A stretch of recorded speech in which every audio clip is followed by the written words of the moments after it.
today we reviewed our recall outside. She is coming a long way so far with that. She's now eagerly racing towards us with her harness on, and she has not tried to, what I call, noodle out of her harness once I get a hold of that handle. She's voluntarily moving with it when I apply some light pressure and is walking with me. And I always make sure to reward that with some food items.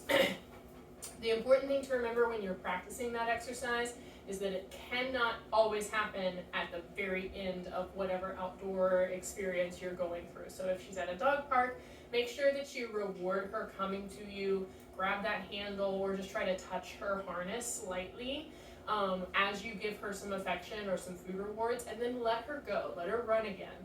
You want to make sure that this exercise is introduced intermittently throughout an outdoor experience so that Luna doesn't start to associate it with the end of that fun, positive experience, because then she's going to play keep awake till the moon comes up, so that she doesn't have to stop having fun or enjoying herself outside.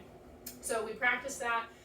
We ended with a really good game of tag where she was coming after me and chasing me, and then she very exuberantly kind of leaned into me, and I grabbed that handle, I gave her some cookies, and then I leashed her up, and we walked very nicely back inside.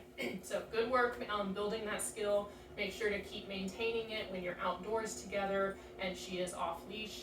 If you want to try and practice it outside of a fenced-in area, I recommend getting a long line of some kind. They sell leashes similar to this one that are 20, maybe 30 feet.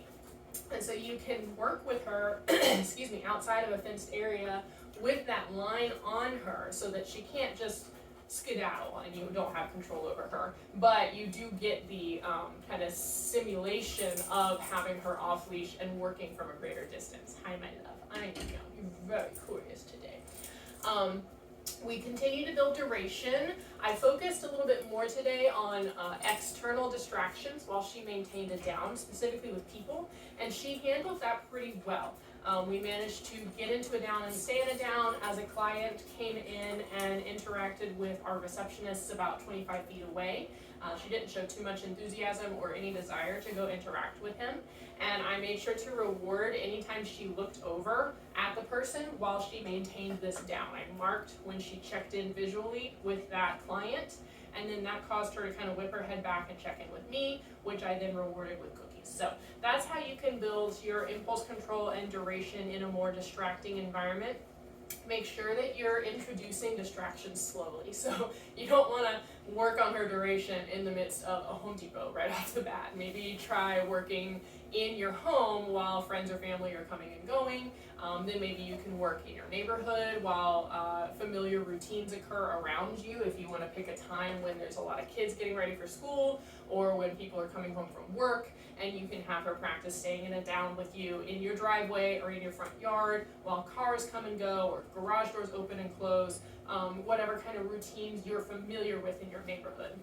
And then you can start to take that into public settings where more and more surprise distractions, uncontrolled distractions might happen, okay? Last thing we did today is I wanted to acclimate her to our treatment area a little bit, because I've noticed during our sessions that she's aced walking next to me. She'll stick with me on a loose leash anywhere and everywhere in the office, except when we're trying to get past our lab area and our treatment area. And that's to be expected. Most dogs know what's going to happen when they go into that area. They might get poked, or they might have something shoved into their ear or shoved in some other orifice that they really would rather not. But it's important that we encourage and make sure they have good experiences in those spaces too, so that we can build a tolerance for that area when they're feeling healthy and calm and confident, so that when they aren't feeling healthy and are a little stressed or a little nervous, they know that good things can happen in that space, and so they'll be more tolerant for the little bits of discomfort they have to experience if we're running diagnostics. Yep, good girl. Come over here. Come here. You doodle bone. Yep, good job. Very nice. So where do we go from here? I think that we are in a good space now. We've introduced an active leave-it exercise. We've introduced a more passive leave it. We've worked on a drop visual cue. Oh, you found something. Speaking of, wow, thank you, ma'am. You're so helpful.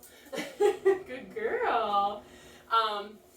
We've introduced a visual drop cue, which I think is going to have to stay visual, just in her specific case, because she is so sneaky about picking things up.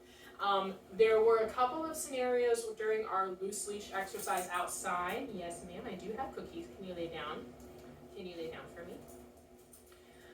During our loose leash exercise outside, when she found a used tissue that was in some leaf debris and snatched that up before I even realized it, and it took the visual cue. It took me showing her, yep, the fist. I did not have cookies in it. So that's progress. I was able to just give her the fist, and she dropped the tissue to investigate the fist, which I then could mark and reward for with some actual cookies as we moved away from the used tissue. But the verbal cue drop it, I think, is just not going to have the strength and reliability that we want it to have for her. And I would make sure that you have a very high value item. Yep, that's a good girl. I know you don't want to chew on that. You have a very high value food item. So I would always carry maybe some jerky treats, or if she can tolerate some cheese, a nice string cheese stick that you just kind of keep in your pocket for those emergency situations when you need her to drop something and you don't want it to turn into a game of keep away or chase. Just having those handy can be a great way to reinforce ignoring those not inappropriate items that she's going to be picking up or trying to pick up. We got to practice that twice during our loose leash exercise. We practiced it with a used tissue, and then she also showed some interest in some bark that had fallen off of a decaying tree nearby. So we practiced the drop it twice, and it did take the visual cue being in her line of sight for her to leave those items alone and then move away, okay? So keep that in mind. Make sure you have a high value item with you on walks. But otherwise, we have really done a good job of introducing these new skills, and I feel like we're in a place now where we can back off our weekly sessions unless there's any other significant problem behavior that you feel like we haven't really addressed yet or isn't 100% reliable. We can continue the weekly sessions, but I think backing off to monthly visits now just to maintain these skills and maybe address any other problems if and when they arise in future sessions. So that would put her next visit in the new year. It would be the first week of January. I'm going to go ahead and book her for that Tuesday. Of course, if we need to readjust that, we can.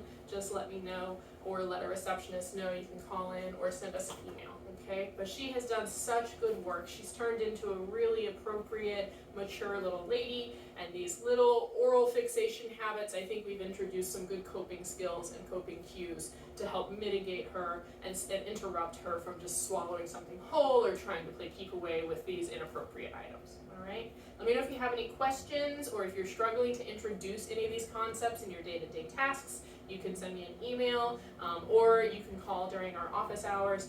Email is really the best way because we can outline the issues in writing and kind of work and troubleshoot solutions that way a lot easier.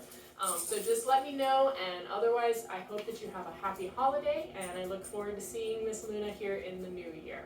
Luna, my love. Yep, that's good girl. Yep, good girl. Yeah, I know, you've been so good. You've been so